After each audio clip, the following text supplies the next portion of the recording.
आज हम लोग इस वीडियो में देखने जा रहे हैं कि प्रीपेड एक्सपेंस क्या होता है। प्रीपेड का मतलब होता है पहले से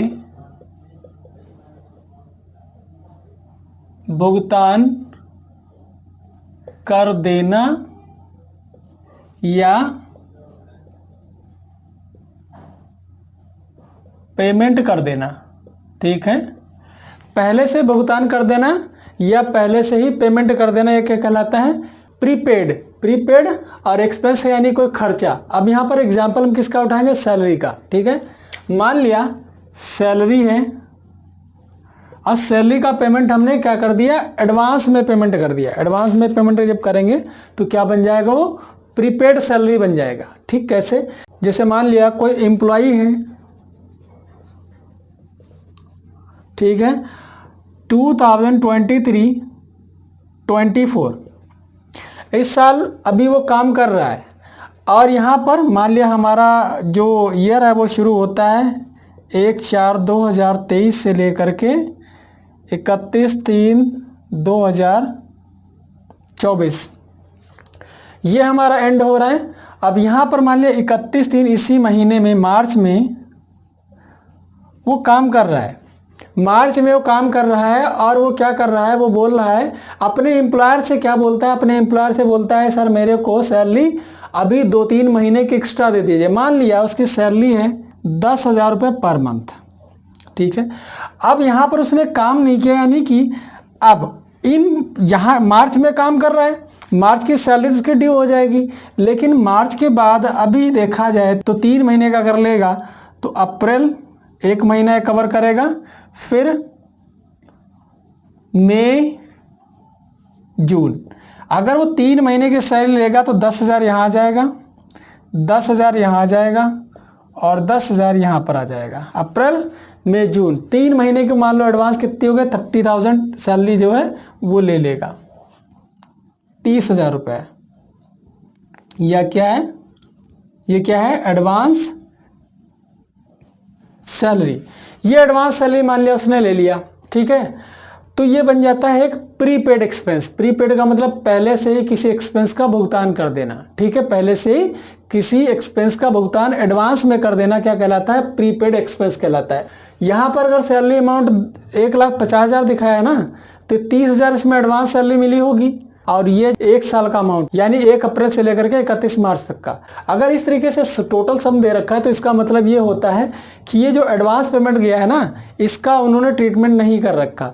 तो हमें करना क्या होगा? हमें यानी कि अगर एक फाइनेंशियल ईयर देखा जाए तो फाइनेंशियल ईयर हमारा अभी हमने जो लिखा था तो 2023 से लेकर के 24 तक का ये रहेगा।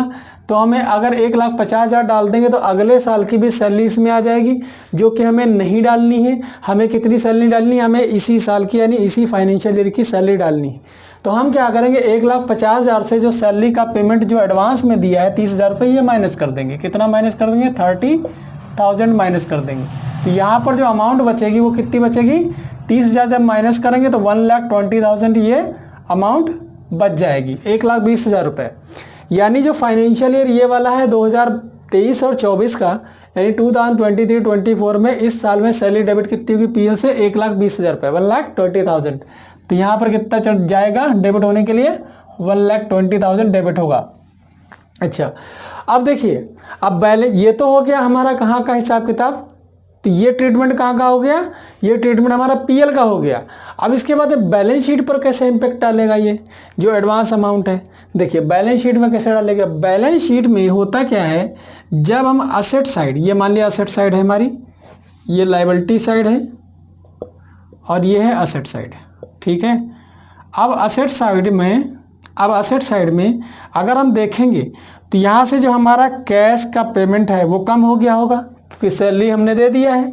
सैलरी दे दिया लेकिन हमारा पीएल में डेबिट तो किया नहीं। पीएल में हमने कितना डेबिट किया? केवल 1,20,000 एडवांस अमाउंट हमने हटा दिया, उसमें से डेबिट नहीं किया। तो यानी हमारे पास में जो प्रॉफिट आएगा, प्रॉफिट पोर्शन तो हमारा जो करंट ईयर का है उसी हिसाब से आएगा।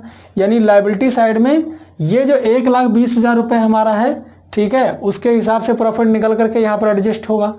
लेकिन ये 30,000 रुपये जो है 30,000 जो एडवांस में दे दिए, इससे कैश हमारी कम पड़ जाएगी। अगर पेमेंट कैश में गया है तो अगर कैश में नहीं गया तो बैंक चेक से, अगर चेक से गया हुआ है तो बैंक कम हो जाएगा, यानी असेट हमारी कम पड़ रही है।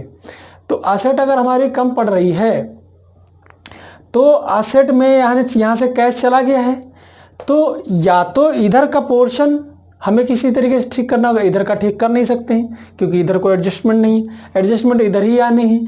तो इस अमाउंट को जो 30,000 एडवांस में दिया था, असेट साइड हमारा कम ना हो, इसीलिए हम इसको बैलेंस शीट में क्या दिखा देते हैं, इसको हम दिखाते हैं प्रीपेड एक्सपेंस के नाम पे। किसके नाम से दिखाते हैं? प्रीपेड एक्सपेंस के नाम से कितना दिखाते हैं? 30,000।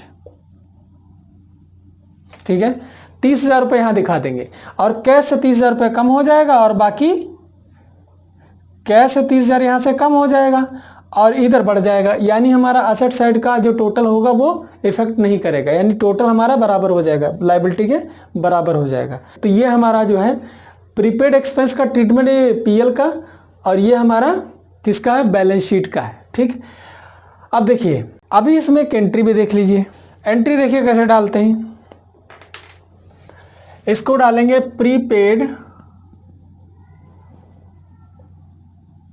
Salary account debit to cash. हम मान के चलते हैं कि कैश में पेमेंट गया है, 30,000 यहाँ दिखा देंगे और 30,000 यहाँ दिखा देंगे। ये डेबिट अमाउंट है और ये क्रेडिट अमाउंट है। ठीक है, क्या लिख देंगे? Being salary paid in advance. हो गया, ये एंट्री पास होगी किस साल में? 2023-24 में। ठीक है, प्रीपेड सैलरी वाली। अब अगले साल क्या करना होगा? जब वो काम कर चुका होगा, यानी जब उसका काम हम उससे ले लेंगे, उसकी सैलरी में एडजस्ट करनी होगी हमें पेमेंट। अगले साल तो करना नहीं, पेमेंट हम इसी साल कर चुके हैं, 2023-24 में हम पेमेंट कर चुके हैं, तो हमें अगले साल कोई पेमेंट नहीं करना है। तो अगले साल की ये हमारी एंट्री इस साल की 2023 और 24 की। अगले साल 2024 और 25 ये फाइनेंशियल ईयर रहेगा, इस साल ये फाइनेंशियल ईयर है। ठीक है, ये फाइनेंशियल ईयर जब लगेगा तो ये एंट्री डलेगी कैसे? हम क्या करेंगे? सैलरी अकाउंट डेबिट करेंगे 30,000 से to prepaid salary account to prepaid salary account. ठीक है, तो देखिए यहां पर क्या हुआ, सैलरी अकाउंट डेबिट तो किया लेकिन कैश नहीं जा रहा क्योंकि कैश जा चुका है। किसको हमने बंद किया? इस वाले अकाउंट को बंद कर दिया। ये हमारा पिछले साल यानी पिछले फाइनेंशियल ईयर में अकाउंट खोला गया था और इस साल हमें बंद कर देना है। बंद इसलिए कर देना है क्योंकि अब तो हमारा सैलरी एडजस्ट हो गया, यानी सैलरी जब एक बार एडजस्ट हो जाती है फिर उसके बाद में जो हमारा प्रीपेड वाला अकाउंट है हमें बंद करना पड़ता है क्योंकि उसकी अब तो ज़रूरत नहीं है, तो इसीलिए हमने क्या कर दिया? उसको बंद कर दिया। ठीक है, तो ये हमारी एंट्रीज है, जिस हिसाब से एंट्रीज हमें डालनी चाहिए वो ये एंट्रीज हैं। बैलेंस शीट में जिस तरीके से हमने पिछले साल 2023-24 में देखा था वो हमारा कहाँ चला गया था? असेट साइड में प्रीपेड एक्सपेंसेस में करंट असेट्स में दिखाया जाएगा वो। इस साल जब सैलरी से जब प्रीपेड एडजस्ट हो जाएगा तो ये वहाँ से बैलेंस शीट से हट जाएगा। बैलेंस शीट में जो प्रीपेड सैलरी अकाउंट से जो दिखाया जा रहा था खर्चा वो प्रीपेड एक्सपेंस के नाम पे, वो हमारा हट जाएगा। अब हमारा केवल कैश और बैंक ही वहाँ पर शो करेगा। तो इस तरीके से ये ट्रीटमेंट इसका होता है प्रीपेड एक्सपेंस का। मिलते हैं अगले वीडियो में, तब तक के लिए टाटा बाय बाय।